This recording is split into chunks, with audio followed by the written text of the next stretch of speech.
الحمد لله نحمده ونستعينه ونستغفره ونؤمن به ونتوكل عليه ونعوذ بالله من شرور أنفسنا ومن سيئات أعمالنا من يهده الله فلا مضل له ومن يضلل فلا هادي له وأشهد أن لا إله إلا الله وحده لا شريك له وأشهد أن محمدا عبده ورسوله أما بعد فإن خير الحديث كتاب الله وخير الهدي هدي محمد صلى الله عليه وسلم وشر الأمور محدثاتها وكل محدثة بدعة وكل بدعة ضلالة وكل ضلالة في النار. أعوذ بالله من الشيطان الرجيم. بسم الله الرحمن الرحيم. إن الله يحب التوابين ويحب المتطهرين. وقال تعالى وثيابك فطهر والرجز فاہجر. محترم حاضرین، ہم لوگ ایک بات کا بار بار اعادہ کرتے رہتے ہیں، تکرار کے ساتھ بیان کرتے ہیں، سنتے ہیں، آپ بھی کہتے ہوں گے کہ اسلام دین فطرت ہے. اسلام انسان کی تمام ضروریات کو اعتدال کے ساتھ پوری کرنے کی تعلیم دیتا ہے. اس کا فطرت کا اور اس کی ضروریات کا انتہائی اعتدال کے ساتھ لحاظ رکھتا ہے. اس کی طاقت استطاعت کو بھی ملحوظ رکھتا ہے. چنانچہ اس تناظر میں ایک لمبی چوڑی بحث کی جا سکتی ہے زندگی کے ہر پہلو پر کہ انسانی فطرت کے تقاضوں کو شریعت اسلامیہ پوری کرتی ہے، اس کا لحاظ کرتی ہے. اب انسان جسم اور روح دو چیزوں کا مجموعہ ہے، لہٰذا آپ دیکھیں گے کہ ہمارا دین جو اللہ رب العالمین کا نازل کردہ ہے، اس میں روحانی تقاضوں کا بھی بھرپور لحاظ ہے. ہدایات ہیں جو انسان کی روحانی ضروریات ہیں، پورے طریقے سے اس کی ضروریات کو پورا کرنے کا انتظام ہے. اسی طریقے سے جسمانی، مادی اور ظاہری اعتبار سے بھی ہر پہلو پر اسلام نے بھرپور رہنمائی فرمائی ہے. یہ اسلام کی یہ جو خوبی ہے اس دین کی، آپ کو دوسری جگہ اتنے زبردست اور کامل طریقے سے کہیں نہیں ملے گی، کسی اور جگہ بالکل نہیں ملے گی. آپ ہر جگہ دیکھتے ہیں، ہم کو قرآن نے دعا سکھائی، ربنا آتنا فی الدنیا حسنہ وفی الآخرۃ حسنہ، کہ اللہ دنیا میں بھی ہمیں حسنہ دے. یعنی دنیا کے مادی اعتبار سے جو ضروریات ہیں، جو خیر ہے، بھلائی ہے، ضرورت کی پورا کرنے والی چیزیں ہیں، سب اس میں آ گئی. وفی الآخرۃ حسنہ، اور آخرت میں بھی اچھائی دے. تو آخرت میں عذاب سے بچا کر جو انعام ہے، اکرام ہے، اللہ کی نعمتیں ہیں، ساری چیزیں اس میں آ گئی. پھر اس میں مزید وقنا عذاب النار کہہ کے ایک ضروری چیز کہی کہ حسنہ دے اور ہر اعتبار سے جہنم کے آگ سے ہمیں بچاؤ. تو دنیا اور آخرت دونوں یہاں بیان کی گئی. ہم صبح و شام کے اذکار پڑھتے ہیں، اس میں سے آپ کئی دعاؤں کو دیکھ سکتے ہیں. مثال کے طور پہ ایک ذکر ہے ابو داؤد وغیرہ میں، اللہم عافنی فی بدنی وعافنی فی سمعی وعافنی فی بصری لا الہ الا انت.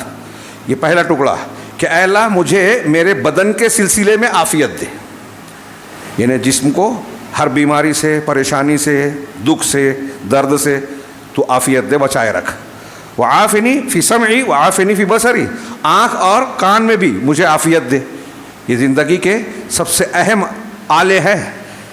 آدمی کی ضروریات، لذتیں، تعلیم، علم سیکھنا، دیکھنا، کوئی حرکت کرنا، اس سے پہلے آدمی کان اور آنکھ کا استعمال کرتا ہے. ہر چیز اسی کے ذریعے سے، اسی کے واسطے سے سیکھتا ہے، دیکھتا ہے، سنتا ہے، پھر اس پر غور کرتا ہے، سمجھتا ہے.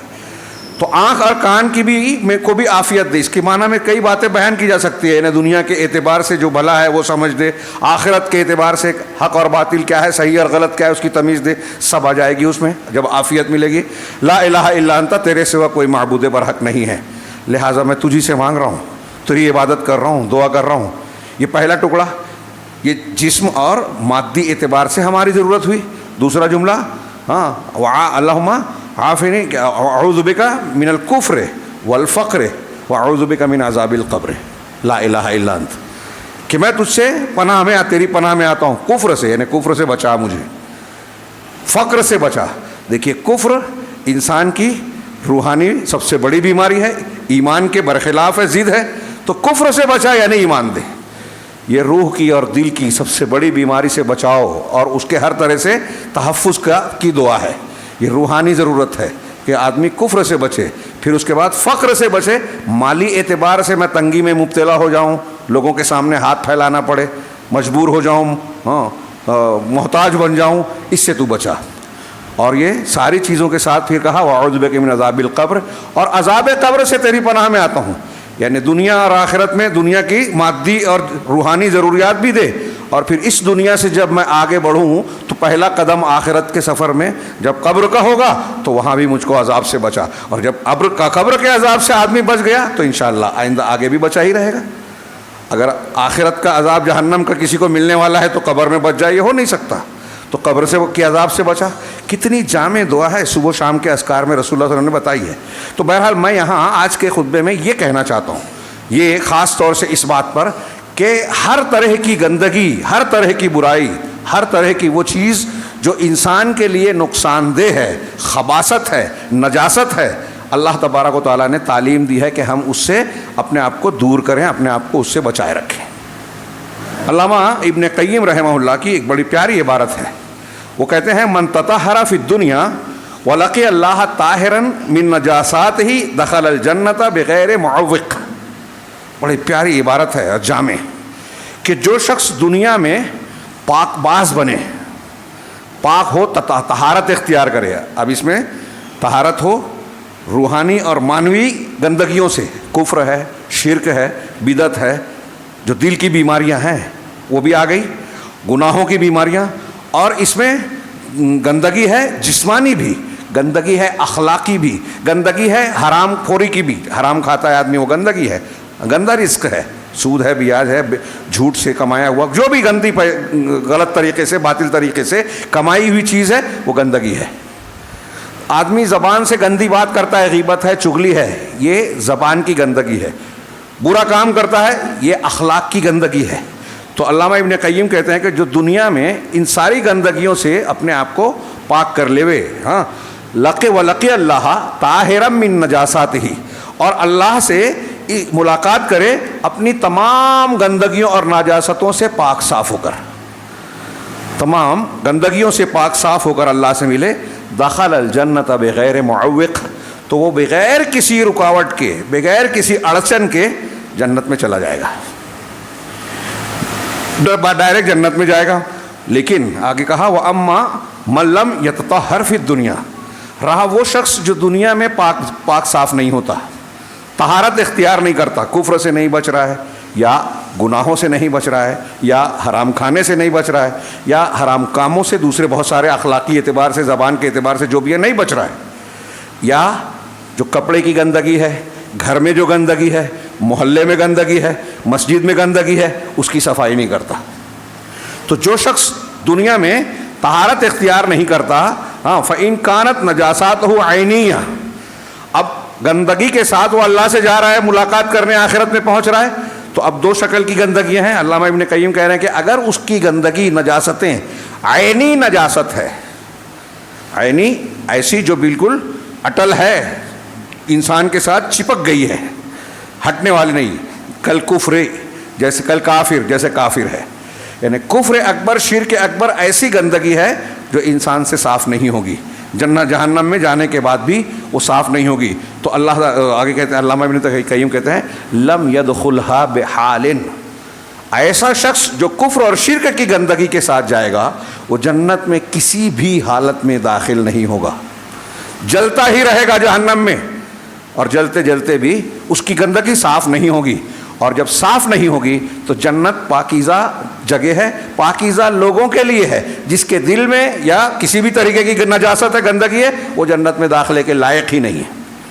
اس لیے کفر اکبر، شرک اکبر پر مرنے والا جہنم سے نہیں نکلے گا۔ وَإِن كَانَتْ، علامہ ابن قیم کی عبارت، وَإِن كَانَتْ نَجَاسَتُهُ کسبیہ، اگر اس کی گندگی کسبی ہے، ایسی کمائی بھی، عارضہ جو عارض ہے، پیش آ رہی ہے، اور اس کو صاف کیا جائے تو ختم ہو جائے گی، جیسے دوسرے کو دخلہا، گناہوں کی گندگی ہے، شرک اور کفر سے کم درجے کی، تو علامہ ابن قیم کہتے ہیں دخلہا بعدما یتطہر من النار، کہ وہ جنت میں داخل ہو جائے گا جہنم میں پاک ہونے کے بعد۔ اور اللہ چاہے تو ایسے یعنی شرک اور کفر سے کم درجے کے انسان کو ایسے بھی پاک کر دے، اور چاہے تو جہنم میں ڈال دے، اور جہنم میں جلنے کے بعد پاک ہو جائے تو اس نجاست سے پاکی کے بعد وہ جہنم سے نکلے گا، ثم لم یخرج منہا، اور پھر جب جہنم میں جنت میں چلا جائے گا تو پھر وہاں سے نہیں نکلے گا۔ یہ اغاثۃ اللہفان میں ان کی گویا عبارت ہے۔ یہاں میں ایک عرض کرنا چاہتا ہوں کہ دیکھیے قرآن و حدیث نے ہمیں ہر قسم کی طہارت، پاکیزگی اختیار کرنے کی تعلیم دی۔ نبی کریم صلی اللہ علیہ وسلم نے فرمایا الطہور شطر الایمان، لمبی حدیث ہے، بڑی جامع حدیث ہے، پورا دین اس میں آ جاتا ہے۔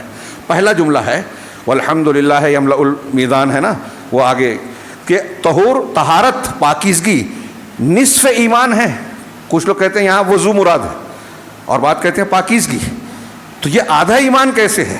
بڑی تعویل کی ہے علماء نے کہ یہ آدھا کہہ دیا گیا ہے، مطلب بہت بڑا حصہ ہے، لیکن اس کو اس تناظر میں بعض علماء نے بیان کیا کہ انسان آدھا جسم ہے اور آدھی روح ہے، روح اور جسم کا مجموعہ ہے، تو یہ دو حصہ ہوا انسان کا۔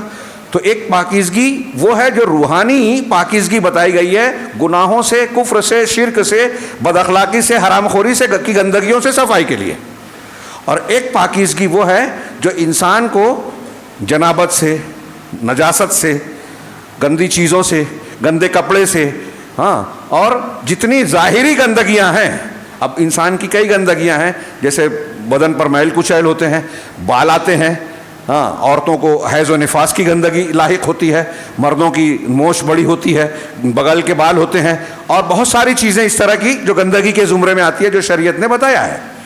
ان ساری چیزوں سے پاکی اختیار کرنا یہ جسم کی پاکیزگی ہے۔ یہ دونوں پاکیزگیاں جب اختیار کی جائے تو انسان کامل طریقے سے پاک صاف کہلاتا ہے۔ اس کی بھرپور تعلیم اسلام نے دی ہے۔ میں نے جیسا کہ عرض کیا کہ دنیا میں ایسی تعلیم آپ کو کہیں نہیں ملے گی۔ آج کی تہذیب و تمدن کی دنیا، سائنس اور ٹیکنالوجی کی وجہ سے وہاں صفائی کی اہمیت جانی جاتی ہے کہ بدن کی صحت کے لیے، بیماریوں سے بچاؤ کے لیے، آپ کو ماحول کو اچھا اور سازگار رکھنے کے لیے، دماغ اچھا سوچے، اس کے لیے پاک صاف ہونا ماحول کا بہت ضروری ہے، بدن کا پاک صاف ہونا بہت ضروری ہے۔ اس لیے وہ پاکی اختیار کرتے ہیں وہ دنیاوی اعتبار سے، اور پھر بھی یہ دنیا بہت ساری چیزوں میں پاکی صافی کا، پاک اور صاف رہنے کا اہتمام نہیں کرتی ہے۔ ہم دیکھتے ہیں کہ بڑے پڑھے لکھے ہیں، بہت اعلیٰ ڈگری والے ہیں، مسلمان نہیں ہیں، پیشاب کرتے ہیں پانی کا یا طہارت کا، کسی طہارت کی ذرائع کا استعمال نہیں کرتے، کیونکہ ان کے پاس وہ تعلیم ہی نہیں ہے، لہٰذا ان کے یہاں بدبو آئے گی۔ پیشاب پاخانے کا کہ آداب ان کو نہیں پتہ۔ حضرت سلمان فارسی رضی اللہ تعالیٰ عنہ سے کسی غیر مسلم نے کہا کہ ارے علمکم نبیکم کل شیء حتی الخراء، یہ صحیح مسلم اور ترمذی کی روایت ہے۔ طنزاً کہا، مذاق اڑانے کے لیے کہا کہ ارے تمہارا نبی ایسا ہے، تمہارا نبی تم کو ہر چیز سکھاتا ہے، یہاں تک کہ پیشاب پاخانہ بھی۔ تو حضرت سلمان فارسی رضی اللہ تعالیٰ عنہ نے شرما کر نہیں بلکہ فخر سے کہا ہاں ہمارا نبی وہ ہے، ہمیں ہر تعلیم، چھوٹی سے چھوٹی چیز کی تعلیم بھی دیتا ہے۔ انہوں نے ہم کو تعلیم دی کہ اللہ نستقبل القبلۃ بغائط او بول، کہ ہم پیشاب پاخانہ جب کریں تو قبلے کا رخ نہ کریں، ہاں، اور اللہ نستنجی باقل من ثلاثۃ احجار، اور ہم 3 پتھروں اور 3 ڈھیلوں سے کم سے استنجا یا طہارت حاصل نہ کریں، پانی نہیں ہے تو ڈھیلا استعمال کریں، اور ہم جو ہے گائے اور جو جانور ہیں اس کی لید کے ذریعے سے استنجا یا طہارت حاصل نہ کریں۔ ہاں، اللہ کے رسول صلی اللہ علیہ وسلم نے ہمیں یہ تعلیم بھی دی ہے، یعنی آپ جس کو چھوٹی سمجھ رہے ہیں یہ ہمارے دین کی تکمیل ہے، آپ غور کیجئے اس میں۔ ہاں، اللہ کے نبی صلی اللہ علیہ وسلم نے فرمایا کہ عشر من الفطرہ، 3 چیزیں فطرت کا حصہ ہیں۔ ہاں، 3 کہہ رہا ہوں، 10 چیزیں، 10 چیزیں فطرت ہے، یعنی خصال فطرت ہے، انسان اس پر پیدا ہوا ہے، یعنی فطری طور سے انسان کو ان 10 چیزوں کو اختیار کرنا چاہیے۔ وہ کیا ہے؟ اس میں پہلی چیز ہے قص الشارب، ہاں، کیا نام ہے، مونچھ کو کاٹنا، بعض روایتوں میں اس کے صاف کرنے کا بھی حکم ہے، مونچھ کو کاٹنا، واعفاء اللحیہ، داڑھی کو چھوڑ دینا۔ آج کل ہمارے یہاں لوگ اس کا مذاق اڑاتے ہیں، ہلکا سمجھتے ہیں، غیر ضروری سمجھتے ہیں، اور ذرا جدید دور کے جو نسل ہے وہ کہتے ہیں کہ اس میں دین ہے کیا؟ جو بھی اللہ اور رسول نے کہا اس میں دین ہے۔ اللہ اور رسول کے ایک حکم کو بھی آپ اگر ہلکا سمجھتے ہیں، حقیر سمجھتے ہیں، تو آپ کے ایمان کا خطرہ ہو سکتا ہے۔ عمل نہ ہو سکے تو مانیے کہ ہاں مجھ سے غلطی ہو رہی ہے، اس عمل کو جو شریعت نے بتایا اس کو برا مت کہیے ورنہ کافر ہو جائیں گے۔ تو داڑھی کو چھوڑ دینا تمام انبیاء کی سنت ہے۔ ہاں وہ سواک، مسواک کرنا۔ اب آج کے جدید سائنس میں دیکھیے مسواک کے کتنے فائدے بتائے جا رہے ہیں۔ ہاں کہ جو قدرتی مسواک ہوتا ہے اس میں 18-19 قسم کے بیکٹیریاز ہوتے ہیں جو آپ کے مسوڑوں کے لیے، دانت کے لیے، جسم کی صفائی کے لیے، کئی جسمانی اور ناک کی بیماریوں کے لیے بہت فائدے مند ہے۔ نبی کریم صلی اللہ علیہ وسلم کو سب سے زیادہ پسند تھا۔ حضرت عائشہ سے پوچھا کہ گھر میں آتے تھے تو آپ سب سے پہلے کیا کرتے تھے، کیا پسند تھا؟ آپ کو مسواک کرنا بہت پسند تھا، گھر میں داخل ہوتے ہی مسواک کرتے تھے۔ بعض مرتبہ آپ کان پہ رکھ لیتے تھے مسواک۔ انتقال کے وقت بھی حضرت عائشہ کے بھائی جب آئے ان کے ہاتھ میں مسواک تھی، آپ کے آخری لمحات ہیں، آپ ان کے ہاتھ میں مسواک دیکھنے لگے۔ حضرت عائشہ نے کہا کہ چاہیے کہاں، ہاں آپ چھپا نہیں سکتے تھے، تو حضرت عائشہ رضی اللہ تعالیٰ عنہ نے اس کو اپنے دانتوں سے پہلے نرم کیا پھر آپ کو دیا۔ اس پر وہ کہتی ہیں کہ میرے لیے فخر کی بات تھی کہ آخر وقتوں میں میرا لعاب اور آپ کا لعاب مل گیا۔ تو اس سے معلوم یہ بھی ہوا کہ ایک پیسٹ دوسرے پیسٹ میاں بیوی استعمال کر سکتے ہیں۔ تو بہرحال مسواک کرنا، اس کے بڑے فائدے ہیں، بڑی فضیلتیں ہیں۔ ہاں یہ زبان کی زبان دیکھیے پاکی کی تعلیم ہے، یہ پاکی کا حصہ اس میں شامل ہے۔ واستنشاق الماء، اور ناک میں پانی ڈالنا، یہ وضو میں اور صبح اٹھنے کے وقت جب نیند سے بیدار ہوں تو 3 مرتبہ ناک میں پانی ڈال کے اس کو جھاڑنا چاہیے، کیونکہ شیطان ناک پر بسیرا کرتا ہے۔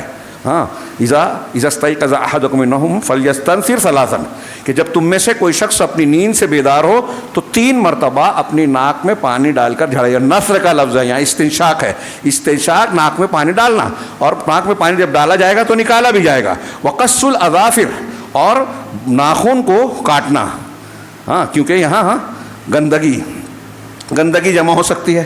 ناخن جب بڑا ہوتا ہے تو اس میں جراثیم اور گندی چیزیں آ سکتی ہیں جو کھانے کے وقت ہمارے پیٹ میں جا سکتی ہیں، اس لیے ناخن کو بڑا ہوتے ہی کاٹ دینا چاہیے۔ اسی طرح کا وغسل البراجم، اور جوڑوں کی جگہوں کو دھونا۔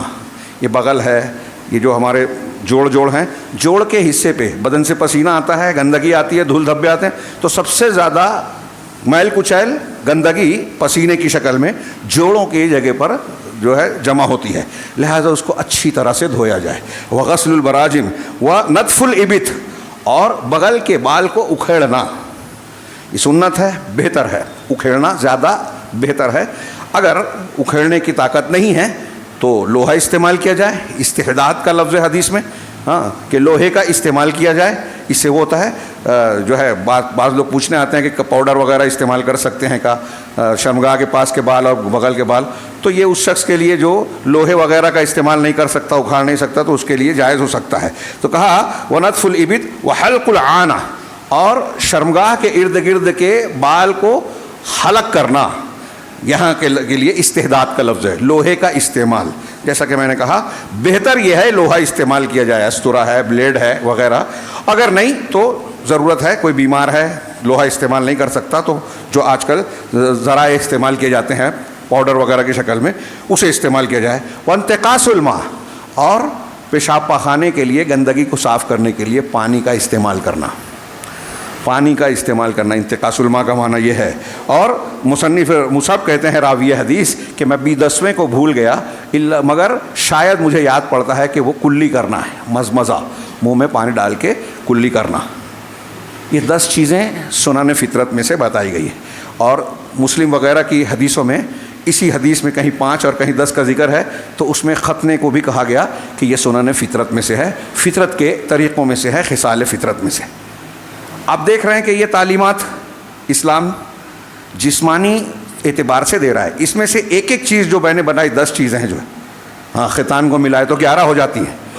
ہاں اگر ایک ایک چیز کو دیکھیں اور میڈیکل سائنس کے حساب سے آج کی تحقیقات پر غور کریں تو ہر چیز ہمارے لیے بہت سارے فوائد کا ذریعہ ہے، اور ان کو ترک کرنا بہت ساری بیماریوں کو دعوت دیتا ہے۔ اسی سے یہ معلوم ہوتا ہے کہ اگر آپ اور ہم اسلامی تعلیم پہ عمل کرتے ہیں تو ہمارے صحت ابدان کی بھی گارنٹی ملتی ہے۔ ہاں اللہ تعالیٰ نے انسان کی روح کو، اخلاق کو سنوارنے کے لیے علم دیا، اور صحت ابدان کے لیے یہ بھرپور تعلیمات دی، پاکی اور صفائی کی تعلیم دی۔ ہاں غور کیجئے، یہ دین ہے ہمارا، اس میں سے ایک چیز کو بھی غیر اہم اور ہلکی نہیں سمجھنا چاہیے۔ چنانچہ یہاں میں نے جو آیت پڑھی تھی اس کا آخری ٹکڑا سورہ بقرہ کی آیت نمبر 222 کہ ان اللہ یحب التوابین و یحب المتطہرین، اللہ خوب توبہ کرنے والوں کو پسند کرتا ہے اور خوب پاکی اختیار کرنے والوں کو۔ توبہ کرنے والا کون ہوتا ہے؟ جو گناہ کرتا ہے، گناہ نہ بھی کرے تب بھی توبہ اللہ کو پسند ہے، اس سے درجات بلند ہوتے ہیں۔ توبہ سے انسان کے گناہ صاف ہوتے ہیں۔ گناہ کو صاف کرنے کے کئی اسباب ہیں، آپ برائی کے بعد نیکی کریں، اس سے بھی صفائی ہوگی، استغفار کریں، کوئی دوسرا آپ کے لیے دعا کرے، صدقہ و خیرات کریں وغیرہ، لیکن سب سے اہم چیز ہے توبہ و استغفار۔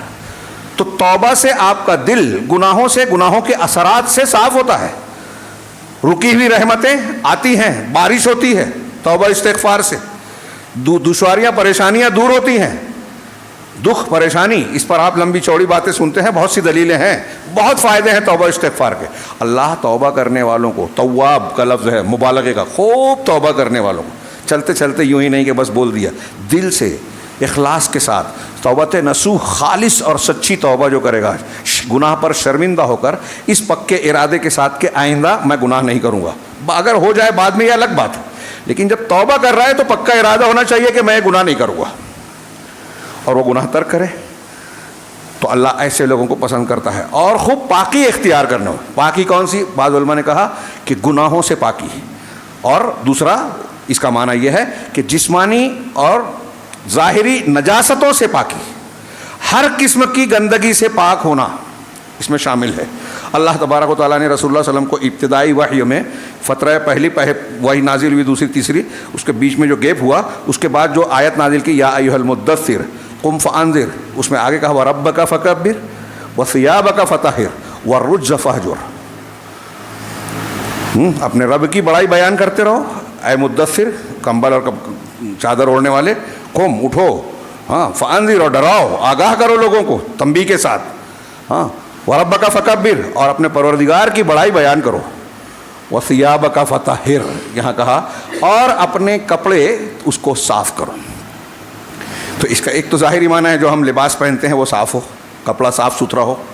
کچھ لوگوں نے کہا اس سے مراد یہ ہے کہ نماز کے وقت آپ گندگی سے اپنے آپ کو پاک صاف رکھیں، تو پہلے معنی میں بھی وہ آ جاتا ہے کہ کپڑا صاف رہے گا تو نماز کے وقت۔ کچھ لوگوں نے کہا کہ اس سے مراد ہے کہ اپنے اعمال کو پاک صاف رکھو، یعنی اس میں ریاکاری نہ آئے، دھوکہ دہی، جھوٹ، اللہ اور رسول کے حکم کی مخالفت نہ ہو، اپنے اعمال کو خالص پاک صاف رکھو۔ سارے معنی صحیح ہیں، یعنی باطنی نجاست بھی، جسمانی نجاست بھی، اور ظاہری کپڑے کی، بدن کی نجاست بھی نہیں ہونی چاہیے، اس سے اپنے آپ کو پاک کیجئے۔ والرجز فہجر، اور بت کی گندگی کو آپ چھوڑ دیجئے۔ نبی کریم صلی اللہ علیہ وسلم نے بت پرستی کبھی نہیں کی، لیکن آپ کو کہا جا رہا ہے کہ بت کی پرستش چھوڑ دیجئے، مطلب اس سے بچے رہیے، اور آپ کے ذریعے سے امت کو کہا جا رہا ہے کہ اس گندگی سے اپنے آپ کو بچانا، یہ دل کی گندگی ہے۔ تو دیکھ رہے ہیں آپ کہ دونوں گندگیوں سے پاکی ضروری ہے، اور میں نے جیسا کہ کہا یہ ہر جگہ ربنا آتنا فی الدنیا حسنہ، اور ابھی ایک دعا صبح و شام کی بتائی اور پڑھیے، اللہم انی اسألک الہدی والتقی والعفاف، اے اللہ میں ہدایت چاہتا ہوں، تقوی چاہتا ہوں۔ ہدایت دل کی ہوتی ہے، تقوی عمل کا ہوتا ہے، عفاف پاک دامنی، پاک دامنی حرام خوری سے پاک دامنی، گندی باتوں سے پاک دامنی، جسم پر کوئی گندگی لگی ہو اس سے پاک دامنی۔ یہاں جو ان اللہ یحب التوابین و یحب المتطہرین، اس کا سیاق و سباق کیا ہے؟ اللہ تبارک و تعالیٰ نے کہا وَيَسْأَلُونَكَ عَنِ الْمَحِيضِ، یہ آیت کا آغاز ہے، سورہ بقرہ آیت نمبر 222، کہ آپ سے یہ حیض کے بارے میں سوال کرتے ہیں۔ ہاں، عورتوں کو بلوغت کے بعد ہر مہینہ ایک پیریڈ ہوتا ہے، ان کی صحت کے اعتبار سے کسی کو 3 دن، 5 دن، 4 دن، ہاں 15 دن تک ہو سکتا ہے۔ یہ جو نارمل ہوتا ہے خون، اس کو حیض کہتے ہیں۔ نارمل سے ہٹ کے ایک رگ ہوتی ہے، اگر وہ ہو تو وہ استحاضہ یعنی بیماری کا خون ہوتا ہے۔ دونوں میں فرق بتایا گیا ہے کہ حیض میں لالی کے ساتھ سیاہ پن ہوتا ہے، اور استحاضہ بیماری والے میں لالی کے ساتھ پیلا پن ہوتا ہے۔ بہرحال یہ جو نارمل اور ایک پیریڈ کے ساتھ بندھا ہوتا ہے اس کو حیض کہتے ہیں۔ اللہ کے رسول نے پوچھا، اللہ تعالیٰ نے فرمایا کہ آپ سے حیض کے بارے میں پوچھتے ہیں، ہاں حالت حیض میں کیا معاملہ کیا جائے؟ تو آپ کہیں قل ہوا اذن، آپ ان سے کہیے کہ وہ اذا ہے۔ اذن کا 2 ترجمہ کر سکتے ہیں، ایک تو ظاہری معنی کہ تکلیف دہ چیز، اور ایک ترجمہ کہتے ہیں گندگی۔ اب اس تکلیف دہ اور گندگی اور حیض سے بچنے کو وہاں ایک حدیث کی طرف میں اور اشارہ کروں، بخاری مسلم کی مشہور، اللہ کے رسول صلی اللہ علیہ وسلم نے فرمایا کہ الایمان و بضع و ستون اور بضع و سبعون شعبہ، کہ ایمان 60 یا 70 سے زیادہ شاخوں والا ہے، زیادہ 73 یا اس سے کچھ زیادہ شاخوں، اس کے الگ الگ شاخیں ہیں۔ تو اللہ کے رسول نے آگے فرمایا 60 سے زیادہ یا 70 سے زیادہ، دونوں راوی نے کہا، اور آگے فرمایا کہ افضلھا لا الہ الا اللہ، ایمان کی سب سے افضل شاخ، سب سے اونچی شاخ لا الہ الا اللہ ہے، توحید، کلمہ توحید لا الہ الا اللہ، اور وادناھا، اور سب سے ہلکی شاخ اماطۃ الاذی عن الطریق، کہ راستے سے اذا، یہی جو اذا کا لفظ یہاں آیت میں ہے وہاں بھی اذا کا لفظ ہے، کہ راستے سے اذا کو، تکلیف دہ چیز کو ہٹا دینا۔ اب راستے سے تکلیف دہ چیز کو یا راستے سے گندگی کو ہٹا دینا، دونوں معنی کیا جا سکتا ہے۔ اب ہمارے یہاں آپ دیکھیے، ہمارے یہاں کتنے مسلمان ہیں اس معاملے میں لوگ، ہمارا شہر میں اکثر کہتا ہوں دیندار بولتے ہیں، ہے وہ نہیں، اور اکثر لوگوں کا یہی حال ہے، دکھتے ہیں بولتے ہیں، کچھ عمل کر کے آپ دیندار نہیں ہو جاتے۔ آپ کا گھر کے اطراف میں کتنی گندگیاں ہیں، آپ کتنے صاف ستھرے ہیں، آپ کا کپڑا کتنا صاف ستھرا ہے، یہ بھی بتاتا ہے کہ آپ کتنے دیندار ہیں۔ اور جب آپ راستے میں نکلیں تو آج جمعہ کو دیکھیے جگہ جگہ راستے بلاک کر کے لوگ کھڑے رہیں گے، گزرنے والوں کی تکلیف کا احساس نہیں۔ ایک حدیث ہے، حضرت ابو ہریرہ کہتے ہیں، اللہ کی رسول نے فرمایا کہ مر رجل، یہ صحیح مسلم کی حدیث ہے، مر رجل بغصن شجرۃ علی ظہر طریق، کہ ایک آدمی راستے کے بیچ ایک شاخ، پڑی ہوئی شاخ، درخت کی شاخ کے پاس سے گزرا، مطلب وہ گزرا تو راستے کے بیچ میں ایک جھاڑ کی درخت کی شاخ پڑی ہوئی تھی، تو اس نے کہا فقال واللہ لانحین ھذا عن المسلمین لا یؤذیہم، کہ اللہ کی قسم میں اس شاخ کو ضرور ہٹا دوں گا تاکہ یہ مسلمانوں کو تکلیف نہ دے۔ ایک درخت کی شاخ پڑی تھی تو اس نے کہا کہ میں اسے ہٹا دوں گا کیونکہ راستے سے گزرنے میں تکلیف ہوگی، لوگوں کو تکلیف دے گی مسلمانوں کو، تو میں اس کو ضرور ہٹا دوں گا۔ تو اللہ کے رسول نے فرمایا فأدخل الجنہ، تو اس نے یہ کام کیا، جب قسم کھائی تو وہ عمل کیا، تو اس کی وجہ سے وہ جنت میں داخل کر دیا گیا۔ ہم چھوٹی بات سمجھتے ہیں نا، اس کی وجہ سے جنت مل رہی ہے۔ ہمارے راستوں میں ہم کتنا گندگی پھینکتے ہیں، اب دیکھیے ہر محلے میں ہمارے یہاں ادھر کدھر، اب ایک عذر ہے کارپوریشن سے لوگ نہیں آتے، یہ نہیں آتے، تو آپ اس کے لیے کیا کرتے ہیں، کیا انتظام ہے، کون سی فکر ہے، اور آپ اپنے طور سے جو کر سکتے ہیں وہ کتنا کرتے ہیں۔ گندگی پھیلانے میں آپ کتنے حصے دار بنتے ہیں، کوئی بھی چیز پھینک دینا، گٹر کو بلاک کر دینا، ہمارے یہاں کتنا عام اور کامن ہے۔ راستے میں گاڑیاں کھڑی کر دینا، دکاندار ہے تو دکاندار کی سامان کو باہر رکھ دینا، لوگوں کو تکلیف ہو رہی ہے، یہاں ایک درخت کی ٹہنی کو ہٹانے پر جنت مل رہی ہے، اور ہم جو ہے اپنی کرسیاں، اپنا گھر، اپنی دکان کا سامان، اپنی بنائی ہوئی چیزیں، پورا راستہ بلاک کر دینا، اس کی وجہ سے ایکسیڈنٹ ہو رہا ہے، کسی کی موت ہو جا رہی ہے، جب کوئی ایکسیڈنٹ ہو گیا تو تھوڑی دیر کے لیے ہٹا لیا۔ یہ اسلام ہے؟ تھوڑی دیر کے لیے سوال کیجئے۔ کیا ہمارا شہر اس تناظر میں دیکھیے تو مجھے تو بالکل بددین نظر آتا ہے، دین سے بہت دور ہے، یا تو معلوم نہیں ہے، یا معلوم ہے تو عمل کرتے نہیں ہیں، کرنا نہیں چاہتے، اللہ رسول کو مانتے ہی نہیں ہیں۔ اور دنیا کہتی ہے، غیر مسلم کہتے ہیں کہ دیکھو مسلمان گندے ہوتے ہیں، مسلمانوں کے گھرانے اور ارد گرد کے لوگ کنجسٹڈ، کشادہ بھی ہو تو ہمارے یہاں جو پکے چوڑے روڈ رہیں گے، سڑک رہیں گے، تو اس کو کنجسٹڈ کر دیا جاتا ہے، ارے بہت ہے، بیچ میں لوگ کھڑے رہیں گے اور یہ تصور رہے گا کہ ہاں میں نے بہت سارا راستہ چھوڑ رکھا ہے، ادھر ایک گاڑی، بیچ میں چھوٹی سی جگہ گلی بنا دی لمبے چوڑے راستے کو۔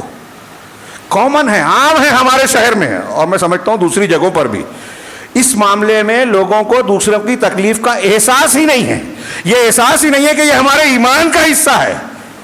یہ کارپوریشن اور اس کا قاعدہ قانون جانے دیجیے، یہ ہمارے ایمان کا، ابھی میں نے حدیث پڑھی کہ ایمان کا سب سے ادنا شاخ یہ ہے کہ راستے سے تکلیف دہ چیز کو ہٹا دینا، اور جب یہ آپ نہیں کر رہے ہیں تو ایمان کی شاخ کو آپ چھوڑ رہے ہیں، دینداری آپ نہیں اختیار کر رہے ہیں۔ کہاں ہے فضیلت؟ جا کے ذکر و اذکار اور نوافل پر زور دیجئے۔ جب آپ لوگوں کو تکلیف دے رہے ہیں تو لوگوں کو اپنی نیکیاں لوگوں کے لیے کر رہے ہیں،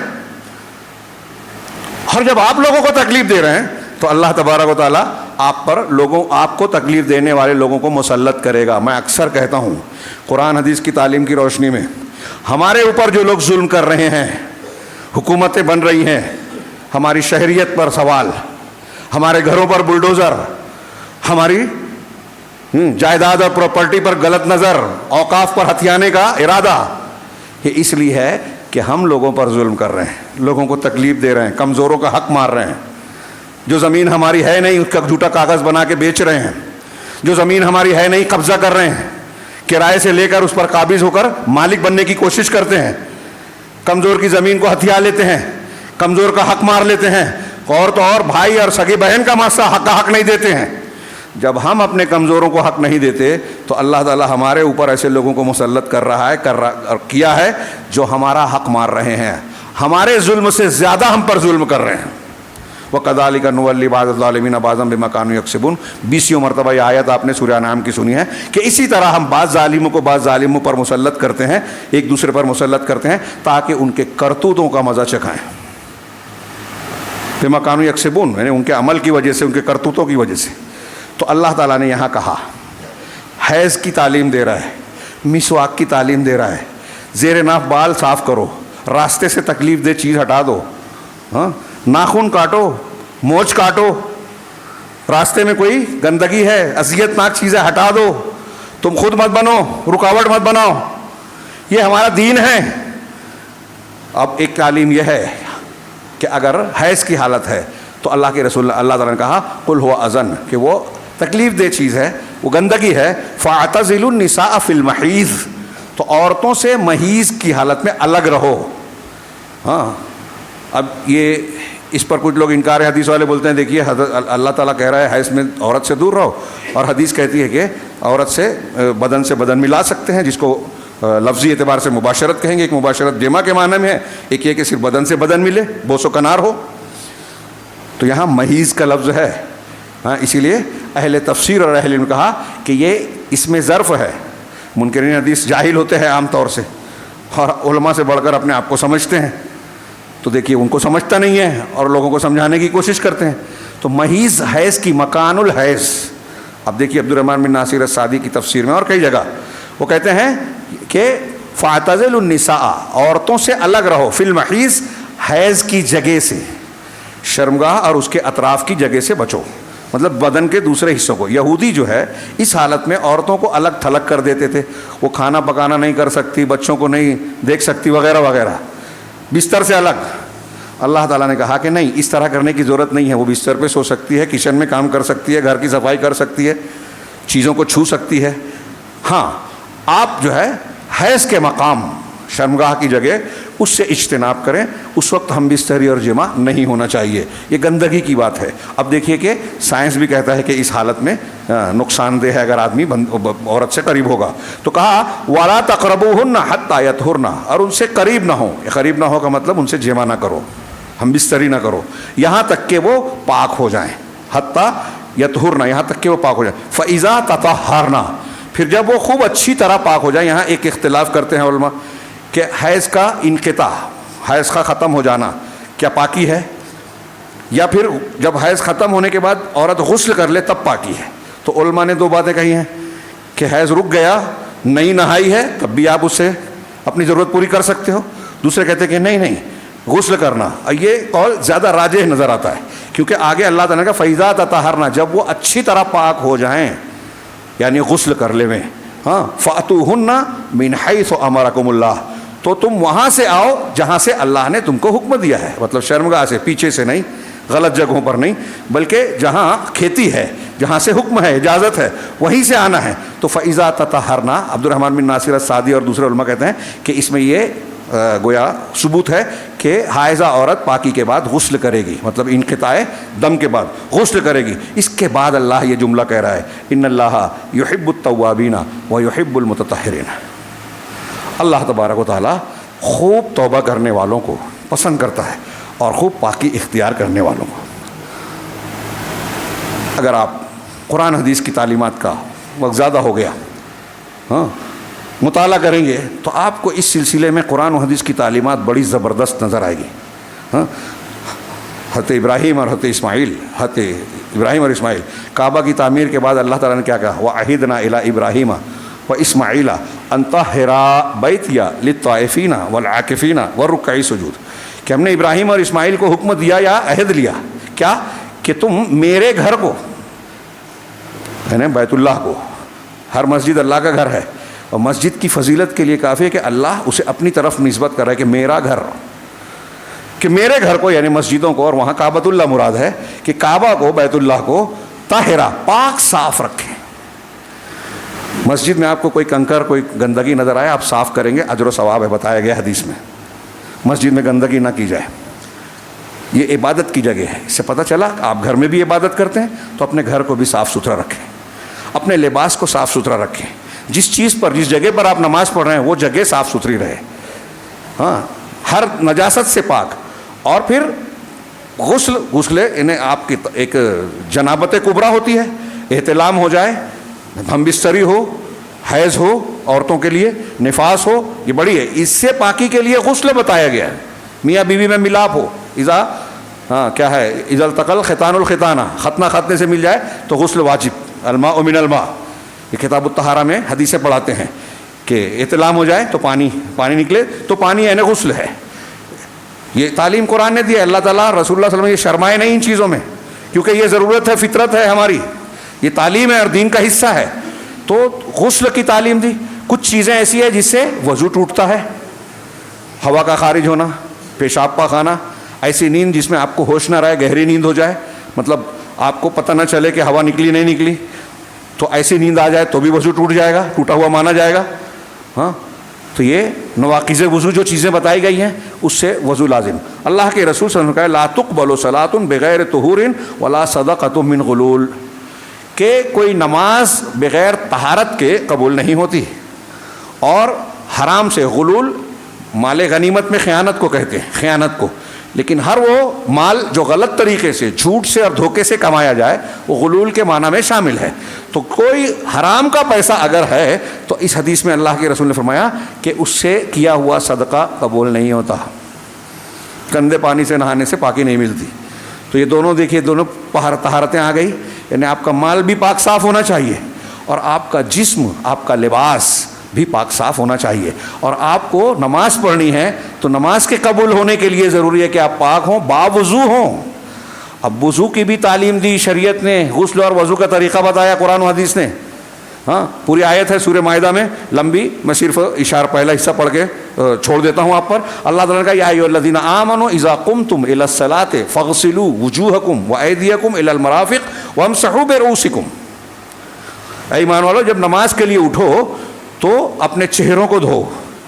اب کچھ لوگ بولتے ہیں کہ دیکھیے اس میں کلی اور ناک میں پانی ڈالنے کا ذکر نہیں ہے اس لیے وہ ضروری نہیں ہے، اللہ کے رسول نے کبھی اسے چھوڑا نہیں، اور علماء نے کہا کہ آپ کا چہرہ دھونا ہے تو یہ منہ، ناک، کلی کہاں ہوتی ہے؟ منہ میں ہوتی ہے، اور استنشاق ناک میں پانی ڈالنا تو یہ کہاں ہے؟ منہ آپ کا جس میں کلی ہوتی ہے، اور ناک یہ بھی چہرے میں ہی ہے نا، تو چہرے کو پورے طریقے سے دھونے کے لیے کلی اور ناک میں پانی ڈالنا بھی ضروری ہے۔ تو قرآن کی اس آیت میں کلی اور ناک میں پانی ڈالنے والا معنی بھی آ جاتا ہے جو حدیث سے واضح ہوتا ہے کہ اپنے چہروں کو دھو اور اپنے ہاتھوں کو دھو، اور اپنے چہروں کو دھو اور اپنے ہاتھوں کو کوہنیوں تک اور اپنے سروں کا مسح کرو اور اپنے پیروں کو ٹخنوں تک دھو۔ اللہ تعالیٰ دیکھیے تعلیم دے رہا ہے، کتنا ہم پر کریم ہے، مہربان ہے رب العالمین۔ یہ ہمارے فائدے کے لیے ہے، ہم کو وضو کا طریقہ بتایا، احکام بتائے۔ وَإِن كُنتُمْ جُنُبًا فَاتَّطَہَّرُوا، اور اگر تم جنبی ہو، یعنی یہ تو غسل، آپ کو پیشاب پاخانہ کیا، ہوا نکلی تو آپ کو وضو کر لینا ہے، وضو ٹوٹا ہے تو، لیکن اگر جنابت کی حالت ہے، احتلام ہوا ہے، بیوی سے ملے ہو تو فَاتَّطَہَّرُوا، تو بڑی والی پاکی اختیار کرنا ہے، خوب اچھی طرح یعنی غسل کرنا ہے۔ وضو اور غسل کی تعلیم ہے۔ وَإِن كُنتُم مَرْضَىٰ، اگر تم بیمار ہو، او عَلَىٰ سَفَرٍ، یا سفر میں ہو، او جاء احد منکم من الغائط، یا تم میں سے کوئی پاخانے سے آئے، او لامستم النساء، یا عورتوں سے ملامست کی ہو، ان سے ملا ہو، ہاں، فلم تجدوا ماء، اور پانی نہ ملے، فتیمموا صعیدا طیبا، تو پاک مٹی کے ذریعے سے، پاکیزہ مٹی کے ذریعے سے تیمم کر لو۔ اب اس میں بڑے احکامات ہیں، تفصیلات ہیں، اقوال پیش کیے جاتے ہیں۔ موٹی موٹی بات دیکھیے کہ بیمار ہیں، سفر میں ہیں، جنابت والی ضرورت ہو یا وہ غسل والی ضرورت ہو یا وضو کی ضرورت ہو، پانی نہیں ہے تیمم کر سکتے ہو، غسل کی جگہ بھی وضو کی جگہ بھی۔ پانی ہے لیکن استعمال نہیں کر سکتے، بیمار ہیں، ڈاکٹر نے منع کیا ہے، تو بھی تیمم کر سکتے ہیں۔ کوئی عضو ہے باقی حصے دھو سکتے ہیں تو وضو کا حصہ کر لیں، جس حصے پر پانی نہیں لگا سکتے وہاں مسح کر لیں۔ یہ شریعت ہے ہماری، اس کی رخصتیں ہیں، یہ پاکی کی تعلیم ہے۔ پانی نہیں ہے تو پاک مٹی سے تیمم کر لیں۔ تیمم کا طریقہ بھی ایک مرتبہ زمین پہ مار کے ہاتھ جھاڑ کے چہرے پہ پھیر لینا، ہو گیا تیمم، سہولت بھی ہے۔ ہاں، اس میں گندگی سے نکلنا۔ اس کے بعد آخر میں یہ اس لیے ہے کہ اللہ تعالیٰ تم پر حرج نہیں رکھنا چاہتا، لیکن اللہ چاہتا ہے کہ تم کو پاک کرے اور نعمت کو پوری کرے۔ اس طرح آپ یہ آیت دیکھیے، اللہ ایک حدیث میں ہے، اللہ کے رسول نے فرمایا کہ اذا استيقظ احدكم من نومه، جب تم میں سے کوئی اپنی نیند سے بیدار ہو، فلا يغمس يده في الاناء، تو اپنا ہاتھ برتن میں نہ ڈالے۔ دیکھیے اسلام بتا رہا ہے نیند سے اٹھنے کے بعد کسی برتن میں اپنا ہاتھ نہ ڈالیں، خاص طور سے کھانے پینے کی چیزوں میں۔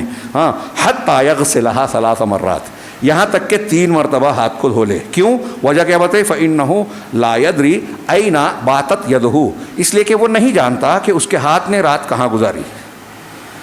رات میں اس کا ہاتھ کس گندی چیز کو چھوا، کیڑے مکوڑے لگے، اپنی گندی جگہ پر ہاتھ ڈالا، ہاتھ چھوا۔ تو یہ اللہ کے رسول صلی اللہ علیہ وسلم کی تعلیم ہے، ہاں، کہ اس کا لحاظ کیجئے۔ رات میں سونے لگیں تو بسم اللہ کہہ کے ہر اس برتن پر کو ڈھانک دیں جس پہ کھانے پینے کی چیز ہے، یہ حدیثوں میں ہے، ہر برتن کو ڈھانک دیں۔ اگر کوئی ڈھانکنے کی چیز آپ کو نہیں مل رہی ہے تو لکڑی برتن کے بیچ میں رکھ دیں بسم اللہ کہہ کے۔ اللہ کے رسول نے کہا اس لیے کہ تم نہیں جانتے کہ رات میں کیا کیا بلائیں آسمان سے نازل ہوتی ہیں۔ آپ کا کھانا پینا گندا ہو سکتا ہے، نقصان دہ ہو سکتا ہے، خراب ہو سکتا ہے۔ آپ نے بسم اللہ کہہ کے اس کو ڈھانکا یا اس پر لکڑی رکھ دی تو وہ سیف ہو گیا، محفوظ ہو گیا۔ دیکھ رہے ہیں کہاں تک تعلیم دی شریعت نے۔ یہ چند باتیں میں نے عرض کی، حالانکہ میرے ہاتھ میں جو کاغذات ہیں اس میں اور بھی حدیثیں ہیں، قرآن کی آیتیں ہیں جس میں انسانی جسم اور صحت کے تعلق سے فضیلت اور تعلیمات دی گئی ہیں۔ ریاضت بدن، آپ اگر دیکھیں تو جو ہم نماز پڑھتے ہیں، اس نماز میں جہاں اصل مقصد عبادت ہے، اللہ سے تعلق ہے، دعائیں ہیں، ذکر ہے، خشوع خضوع عاجزی، اللہ تبارک و تعالیٰ کا حضور ہے، اسی کے ساتھ اس میں جو حرکتیں ہیں، اطباء آج کی تاریخ میں تحقیقات کی روشنی میں کہتے ہیں کہ یہ بدن کے لیے بہت ہی شاندار ورزش ہے، صحت کے لیے بہت ہی مفید ہے۔ حالت سجدہ، حالت رکوع، مجھے واقعہ یاد آ رہا ہے، وقت نہیں ہے، کہ جرمنی کے ایک شخص نے یہ بتایا کہ جو انسان کے پیر کے پیچھے کا حصہ ہے، رانوں کا، اس کی ورزش صرف یہی کنڈیشن ہے۔ ان کو ایک مسلمان شاگرد نے کہا کہ ہمارے یہاں نماز میں یہ کنڈیشن بنتی ہے۔ جب اس نے کہا کہ اچھا آ کے نماز پڑھ کے بتاؤ، اور انہوں نے 1-2 رکعت پڑھ کے بتائی تو وہ سر پکڑ کے بیٹھ گیا، کہا کہ ہم نے نماز مسلمانوں کی دیکھی کوئی نہیں، تو شاندار ہے۔ ہم نے اس تحقیق اور اس نتیجے تک پہنچنے کے لیے بہت سارا خرچ کیا ہے، وقت لگایا ہے، تب یہاں تک پہنچے ہیں، اور یہ آپ کو آپ کے دین نے بتایا ہے اتنی پہلے سے۔ واقعی یہ اوپر والے کا دین ہے، یعنی یہ اپنے الفاظ میں اس کی بات کہہ رہا ہوں۔ تو اس طریقے سے آپ دیکھیں گے تو اسلام کی دین کی جو جتنی تعلیمات ہیں، جو ہم کو بہت سارے لوگوں کو بھاری پڑتی ہے، وہ حقیقت میں ہمارے لیے بہت مفید ہے۔ ہم کو جہاں اللہ سے جوڑتی ہیں وہاں ہم کو دنیاوی اور جسمانی اعتبار سے بھی فائدے دیتی ہیں۔ اب ہمارے ہاں بہت سے لوگوں کو نماز ہی جو ہے بھاری پڑتی ہے، جو فرض ہے، جس کے بغیر آدمی مسلمان نہیں ہے۔ سعودی عرب میں اور ہم حنبلی علماء کا کھلا فتویٰ اس پر عمل ہوتا ہے کہ اگر پتہ چل جائے کہ یہ مرا ہے، یہ نماز کا پابند نہیں تھا، تو مسلمانوں کے قبرستان میں دفن ہونے نہیں دیتے اس کو۔ سعودی عرب میں اس پر عمل ہے، معلوم کر لیجئے۔ دفن نہیں ہوتے، اس کی نماز جنازہ مسجد میں نہیں پڑھتے، پڑھی نہیں جاتی، جاؤ پڑھو کہیں پھینک دو کھڈے میں، جنگل میں۔ وراثت میں اس کا لین دین نہیں ہوگا جو بے نمازی ہے، اس کی بہنوں کو پردہ کرنا چاہیے، اس کی بیوی کو طلاق لے لینا چاہیے جو نماز نہیں پڑھتا۔ ہمارے ہاں کتنا تساہل ہے اس سلسلے میں۔ نماز کو جب ہم ہلکا سمجھ رہے ہیں تو دوسرے احکامات کو کیا سمجھیں گے جو دین کی میں سب سے بنیادی عبادت ہے۔ اللہ تبارک و تعالیٰ سے دعا ہے کہ وہ ہمیں دین کی ہر تعلیم اور ہر ہدایت پر کما حق ہو اپنی طاقت کے مطابق عمل کرنے کی توفیق عطا فرمائے، اور اس کی برکت سے دنیا کی بھی خیر اور بھلائیاں عطا فرمائے، سعادت عطا فرمائے، اور آخرت میں بھی ہر قسم کے عذاب سے بچا کر جنت الفردوس میں ہمیں اعلیٰ مقام عطا کرے۔ اقول قولی هذا واستغفر الله المسلمين بارك الله لنا ولكم في القرآن المجيد ونفعنا وإياكم بالآيات والذكر الحكيم إنه تعالى جواد كريم ملك محمد.